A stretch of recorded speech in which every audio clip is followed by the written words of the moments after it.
Top up എന്ന് പറഞ്ഞൊരു plan അല്ല, ടോപ്പ് അപ്പ് അല്ലെങ്കിൽ സൂപ്പർ ടോപ്പ് എന്നൊരു പ്ലാൻ. അതായത് നമ്മൾ ബേസിക് പ്രീമിയം 5 lakhs എടുത്തിട്ട് അത് 10 lakhs ആക്കുമ്പോൾ അത്ര എമൗണ്ട് കൊടുക്കേണ്ടി വരുന്നില്ല, ചെറിയ എമൗണ്ടിൽ കൊടുത്താൽ. അപ്പം ഈ പ്രൈമറി തന്നെ 10 lakhs എടുക്കുന്നതും 5 lakhs എടുത്തിട്ട് 10 lakhs ആക്കുന്നതും തമ്മിൽ എന്താ വ്യത്യാസം വരുന്നത്? ആക്ച്വലി ഹെൽത്ത് ഇൻഷുറൻസിൻ്റെ ഏറ്റവും കൂടുതൽ കോസ്റ്റ് ലോഡ് ചെയ്യുന്നത് 3 lakh and ബിലോയിലാണ് ഏറ്റവും കൂടുതൽ ക്ലെയിം ചെയ്യുന്നത്. അല്ല, സോ അത് കാരണം അതിൻ്റെ പ്രീമിയം കൂടുതൽ അവിടെയാണ്. ഇപ്പം നമ്മുടെ ഏറ്റവും കൂടുതൽ ഇപ്പം let's say 3 lakh, 5 lakh, 10 lakh എടുക്കുകയാണെങ്കിൽ 3 lakhന് അറൗണ്ട് 16,000 rupees പ്രീമിയം വരും. 5 lakhന് 20, എന്നാൽ 10 lakhന് ഒരു 24,000 അങ്ങനെയാണ് വരുന്നത്.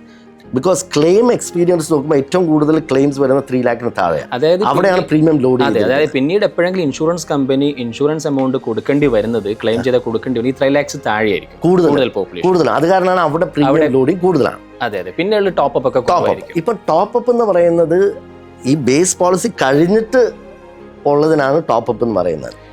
അപ്പം വളരെ 1000-ൽ ഒരാൾക്ക് ഈ ടോപ്പ് അപ്പിന്റെ യൂസ് വരുള്ളൂ. അത് കാരണം ഓൾവേസ് ടോപ്പ് അപ്പ് പ്രീമിയം വളരെ കുറവാണ്.